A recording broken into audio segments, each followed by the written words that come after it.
like to give my greetings to my master Rubenian, the director senior, and to his companions in special division. Also to Mami Glenn, our ambassador of goodwill, and at the same time, the congresswoman of District 1 Surigao del Norte, and to my brother here, Ben Glenn, to all my family circle de Cleo, international. Please welcome Benji Cleo. Ruben the first yan, Ruben the first. Kasi kaming dalawa ng lali daw, wala man kaming numero. Kasi dapat ito ni third. And his, tawag nito, explanation sa lali ko is, dapat yan the first. Dahil kami, inibobong, wala kaming numero. Ibig sabihin ng walang numero, isa lang, ha? Okay. And, yeah, no problem with that one. Everybody is amenable to that. And to all the members and supporters of the Rubenian, ang nanandito ngayon, Rubenian International and national officials,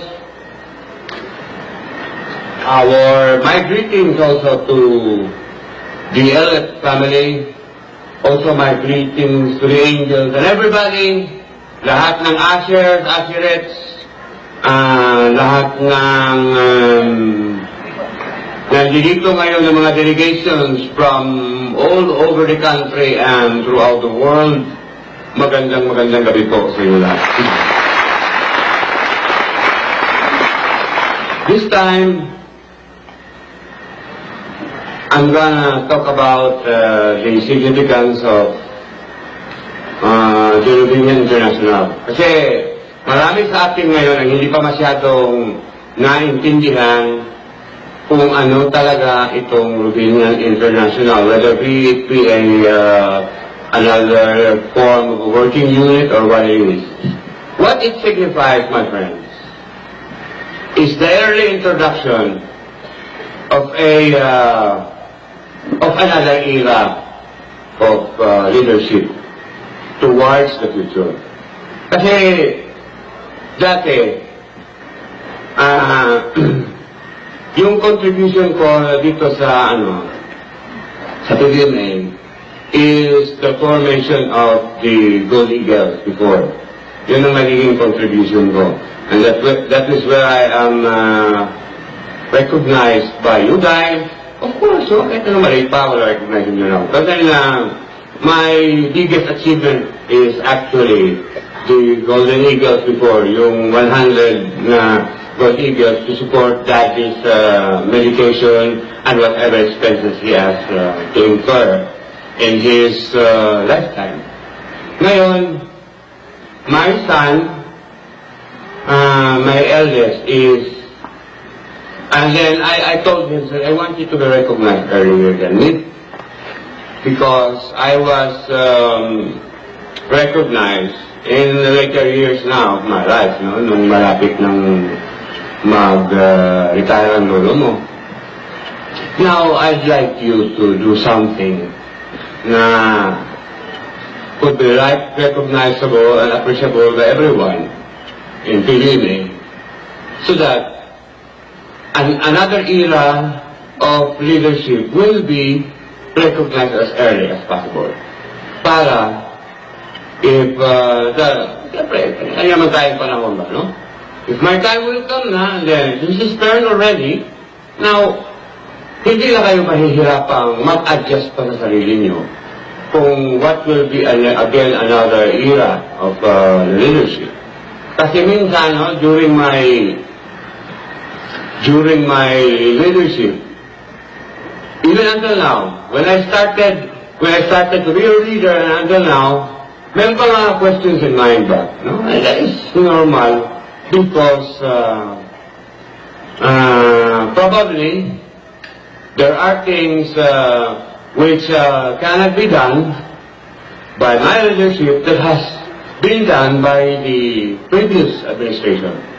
But there are also things that the previous administration has looked over And then my administration has looked upon it, so it's just the same, no? There is a great balance of achievement.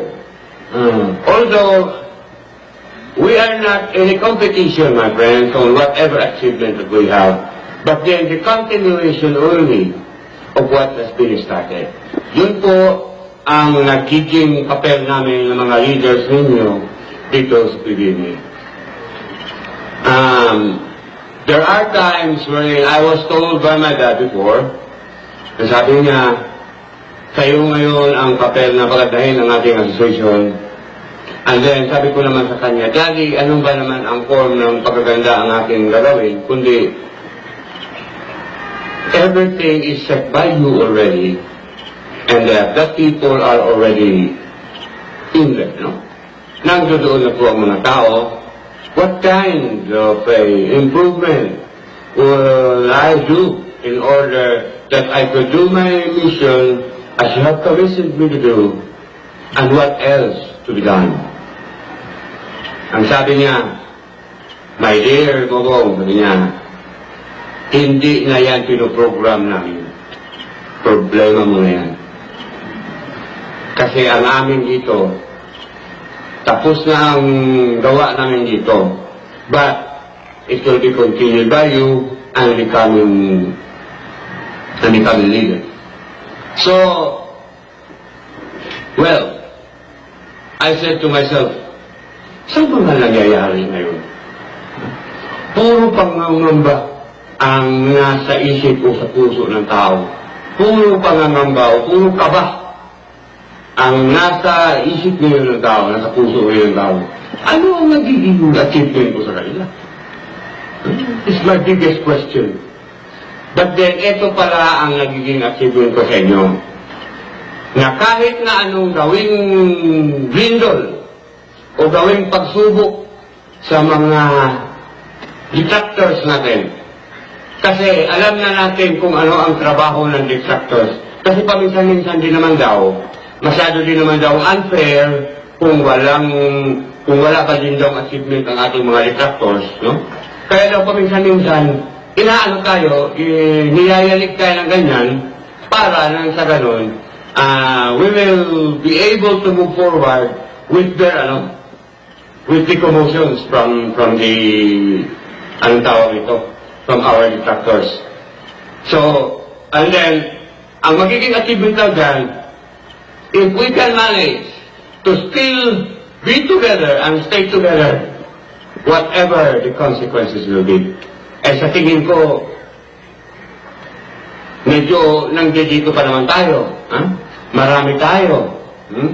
Tapos, kahit na anong gawin nila ng mga detractors sa atin, kahit na natalo ang ating mamigay sa politika before, we are still there. And then, right now, nananalo siya, na medyo meron na naman akong problema ngayon, ayan pa naman tayo, no? We could not be moved, as already been told, na para bang hindi tayo magiging magkakahiwalay kahit na anong gawin ng mga detractors sa atin, dahil yun ang nagiging papel nila at natin sa buhay. And then, whereas it has been written already that several consequences will happen, and that still the thing, or sabihin natin, the train will just move in its own terrain. Pero minsan daw, may mga sagabal daw o mga balakid daw in the railway of our life. Kaya kung minsan daw ang train ay humihinto. I look upon ourselves as a great train of the world because the association or the organization is a chain of people. When we are to consider the chapters, the delegations, and the member itself, it looks like a train. The components of the train. A train has its own locomotive that is the lead head of the train has the engine, whether it be steam powered or gas powered. Yung steam powered noon po, yung tinatawag na meron silang sinusugnod na cool, no? Cool, yeah, it's cool. Benji knows that because he knows about engine, no? Nasa sa kanya na yung pag-explain sa inyo later niya. He will explain to you what is a coal engine and lahat dyan. Siya na lang mag-explain to you. And then, they have this, the second part of the train is where the crew members are. Kung napapansin nyo sa train, there are no people who will collect your tickets, but the tickets are collected in the station, and then the crew members will just inspect where you're seated. Those people are in uniform, and then very neatly delegating those people or the passengers to be seated where they are assigned. And that's where the ushers also appear. Right? That's where the ushers appear. And then thirdly, yung engine, the whole system is working through the management and leadership of the head engine or the head department, which is actually way, way ahead of the train, and then following the tracks of the railway. What is supposed to signify the tracks of the railway? The tracks of the railway is signified in our organization or association as the railway, yung mga rules and regulations natin, yung mga projects natin, yung mga directives natin, and yung mga pangarap ng ating samahan ng duduon na lahat, whether it be ordinary or extraordinary ambitions. Nang duduon na po lahat yun. And we are contained in one train and moving it smoothly. But sometimes, wear and tear can cause the train to stop. Sometimes. Sometimes also, the standing by of the engine is being caused by lack of support. Nauubusan minsan ng sugnod. Nauubusan minsan ng particular spare parts in order for it to move smoothly. That's the same. We are now being faced by the challenge, which is quite difficult also, of course, because biruin mo ba naman, yung sinasabing pagka daw pala you are under siege for so long a time, you can also be dull at times. You cannot move. You will be prickled by so many circumstances, which is not supposed to be shouldered by you, but supposed to be shouldered by the ones who are responsible. Only you are tasked to represent the one that is responsible, so that your association will be moving again in a hurried way in order for you to save the consequences. Yun pala ang nagiging papel natin sa buhay. Now, I hope that in the near future, pagkatapos itong mga consequences na, yung sabi ko, we could be again moving in a normal way na, no? Kasi minsan nakikita ko kayo, no? Your world, I know that you're pressured by those detractors. Pero pag may nagtanong sa inyo na parang detractor ang type ng mga tanong nila, you answer it also. Fully. Yung tinatawag nilang in a most, what is this? Kindly behavior way. Para hindi sila ngayon maghinanakit sa inyo at hindi rin sila maghinanakit sa akin hindi tayo maghinanakit sa kayo kung sakaling man nasagot din natin ang kanilang katalungan in a good manner. If they are garapal, medyo pakitaan din ng garapal ng konti. Sabi pa ni Julius, garapalication. Garapalication. Garapalication din natin dali. No? And then my children were all with me. Sabi niya, Dad, imposible dali kung ang isang tao na halos nag-iisip ng puros kagandahan dito sa mundo dali na magiging papel ka rin o magiging isa ka rin sa mga tinatawag nilang mga wrongly or wrongfully convicted persons. Ano ba yun dali kaya ang mangyayari sa mundo? Kaya sabi ko naman, if there are wrong convictions, then if there are wrong convictions, then there are also correct convictions. Ibig sabihin na, malalaman din nila kung sino ang may kagagawa ng krimen na yun. Malalaman din nila who is purposely doing it. Because I think that thing that happened to your stepmother has a great purpose sa gumagawa. Meron silang napakalaking purpose kung pananglitan. Kung ang bakit nila nagawa yun. And then pinahid nila dito. Siyempre, papahid nila sa ibang tao para hindi sila Pero masisilip nila na sooner or later, the authorities will see who really the true culprit is to that crime. Sabi niya, grabe talaga, no? The span of time, sabi ba ni Julius, diyan ka magaling sa mga estimating times and distance. Been talking to him a lot, sabi niya. Grabe talaga, Daddy, ang span ng mga pangyayari. No? Very close together span.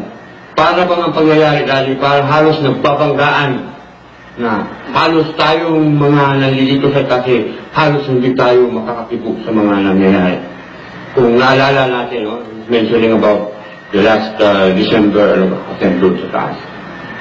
Sobra daw ang lapit, sobra daw ang wala pa pang isang taon halos nangyayari na rin ang kinatatakutan nilang mangyayari because it has been said that another thing will happen to this our lives after the December, yung attempt nila doon sa taas, which we are able to defend ourselves.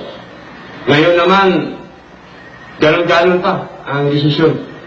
Kasi the authorities are still thinking. Sabi nila, kung i-convict natin si Cleo, we might be wrong. Dahil yung tao na yan, alam ng mga tao nila, even us here in Cebu City, we know him of a good man. Now if we will convict him, and the conviction turns out to be wrongful, ano mangyayari sa akin? He has many connections. Yan ang mga usap-usapan nila. Kaya ngayon, itong pamilya din, sabi, medyo nag-uusap-usap din sila, o nga, pagka ni-wrongfully convicted natin yan, hindi naman talaga natin alam kung sino sa gumawa nun. Pero they themselves know it. They themselves know it. Who really is the true culprit. Because, as according to me, as I have said, they have done it with a great purpose. Tapos ipinahid nila ngayon sa atin, not knowing that they are trying, that they are one very simple locomotive who tries to stop a great train. Pati ngayon ang binabangga nila, baka hindi nila alam yun. And that is where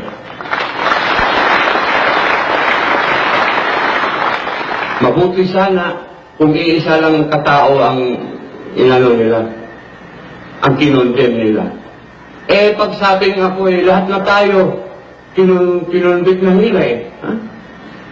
Masyado nilang kinondem ngayon tayong lahat, mga members of the Rubenian. Which is again, although it's part of our lives, talagang ganyan. Pero, ang mga nagkukondem sa atin hindi nila nalalaman kung ano talaga ang ginagawa nila. Kagaya na siguro ito ng sinasabi ni Jesus Christ na, My Father in heaven, whatever they have done to me, please forgive them, because they don't know what they are doing. Now, better off if, because we have a nature of a humanly society. Now, Mabuti sana kung ganyan palagi ang magiging pag-iisip natin. Kung minsan tao lang tayo, no? Nakakaisip din tayong gumanti. Minsan. Now, what will be the consequences also? And if we will move also forcefully or wrongly, what will happen to us? Gayon na nga, wala na nga tayong kasalanan, tapos sasakyan pa natin, babahiran pa natin dugo ng hindi naman karapat-dapat. What will be again the consequence? So, ano na naman nila, kukundin naman nila ang ating association. Which is partly, but then I believe that somewhere, somehow, this thing can all be done with the help of a strong wind. Kagaya ng cloud, which is actually covering the sun, disabling the Earth's movement from, yung mga buhay na mga halaman, they were deprived of the nutrients from the sun in order to produce chlorophyll, yung green coloring matter. Alam niyo lahat yan, chlorophyll. Which will be pushed away by a strong wind, farther south or farther north, just giving back to us again the life that is needed in order for that life to go on. That's how it is. Perhaps if it is also a dry season, and you have noticed a lot of brown grasses in the ground, and our livestock will not be benefited from those, but perhaps in another part, farther from that you have owned, in another part of the ground, there might be perhaps a growing source of grass, which is green, which is young, and which is very nutritious for our cattle and for our livestock. Perhaps, even if it is small, perhaps not very numerous in number, but then will be enough to give nutrients to what is now a hungry livestock. Maybe in another horizon, we could see one new thing of blue, which is from out of the blue comes the reddish part of it, and could be again a fuel for survival for our now starving organization.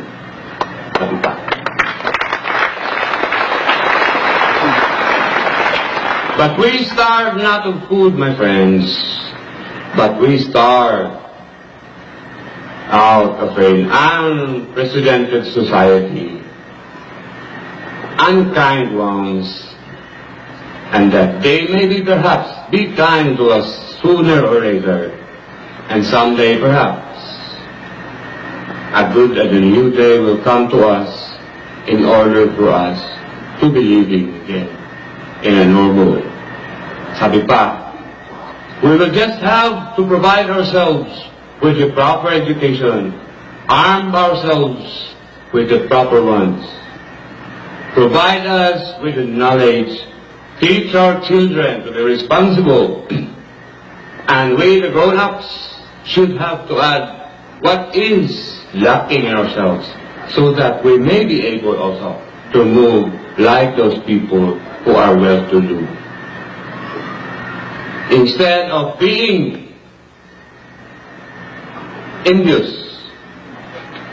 we could be something of an example, that we could stand proudly, that we could make something out of our own, and that we have at least some resources here na magiging, that could make us look like that or those of the things globally, kumbaga.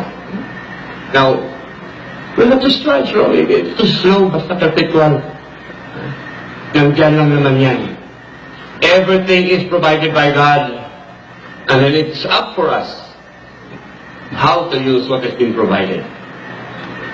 Because if it is not provided naturally, we can provide it artificially, just like now the synthesis that is being presented to you by yours truly, time after time. Yung mga naririnig yung mga tunog dito sa stage, those are synthesized sounds. Akala nyo may mga blowing, akala nyo ang dami-daming drummer, akala nyo ang dami-daming ano. But then those are the artificial, recorded samples of those sounds are being recorded and incorporated into one keyboard in order for us to be able to produce an orchestral effect. And that is probably also the same thing. Because there is a great lack of resources. We don't have enough people to play the horns, we don't have enough people to play the drums, and we don't have enough resource or talent to do it. So, that is why one of the factors that is now actually threatening the recording industry, especially those people who play individual instruments. Wala silang talent, right? If they are trumpeters, they are only trumpeters. If they are trombonists, they are only trombonists. No. Right now, you cannot see them anymore, except, of course, in a special setting. No? Unless, of course, it is also very necessary already, like the parades, like yun. But then, like these ones on stage now, sooner or later, these great speakers will be replaced by those smaller ones. Sooner or later also, computers will be replaced by mini and microcomputers, which is now actually happening. Siguro tayong mga tao rin will be replaced by robots someday. Doing the industrial part of life. So back to basics na naman tayo. Kaya kailangan kayong matutong manahin. Dahil yung mga computer engineers, yung mga ganyan, you will be replaced by robots. What will happen to you? Pag hindi kayo marunong magtanim. Pag hindi kayo marunong magtanim, ang mga engineers, for instance, an engineer, that could be easily be, programmed in a computer. Lahat ng planos, like city planning, like provincial planning, like everything, electrical wires, nandun na lang sa computer. And what if, one day, a chip will be discovered, a microchip will be discovered, being placed in a central processing unit of a robot. And what if that is so-called the brain now, the brain of the computer, yung chip na yan, will act as like a human being that could type without programming itself, that could type itself. Patay tayo mga engineer. Kaya kailangan, dito sa PBMA, because this, what we are teaching here is PBMA are all basics. Once that time will come, marunong pa rin tayong magbuhay sa ating sarili. There is still enough soil to toil. There are still enough, kasi balik sa basic yan eh. Even if you have to look at the whole horizon. For example, you are a computer engineer. Okay. Pero wala sila kay Baloba, yung mga laging nag-research. He will soon be replaced by what he is researching. For instance, they will be able to produce a chip that could be doing things without programming it. Magkakaroon sila ng individual, individual differences. Pagkatapos niyan, magproprogram ngayon yung chip na yan without you operating it. Kasi ngayon sa mga computer, without you doing something, the computer will not react. But someday, I know that that thing will put on by itself, will reboot by itself, and those things. Pagkatapos niyan, paano ngayon itong ating mga kababayan na marunong na sana, pero balik sa basic. Doon na naman sila, balik na naman sila sa magtatanim. But I hope if that will come, then it will be hundreds of years from now. Kasi kung ngayon kaagad, kawawa naman tayo sakali. I'm sure that what I'm talking now is like 10 years ahead, 20 years ahead. Kasi sa ngayon, ha, if you will look at, or if you are watch the channel what I am always watching, mangangamba ka sa sarili mo.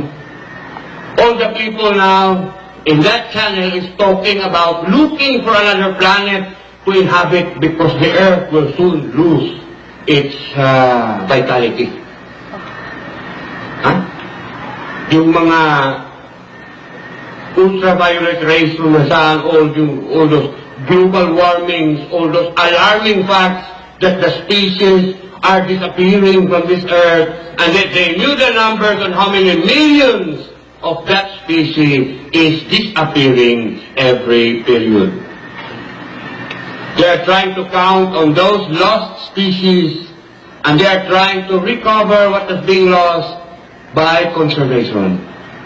If you will be able to analyze those things, pagkatapos, and then, do you know why the first era of life in this planet is gone, yung mga dinosaur? Oh. The comet, yung malaking star na nasa taas, biglang nahulog dito sa lupa. Just extinguishing. Just exhalating the dinosaurs. They were all annihilated by the heat and the radiation produced by that effect alone.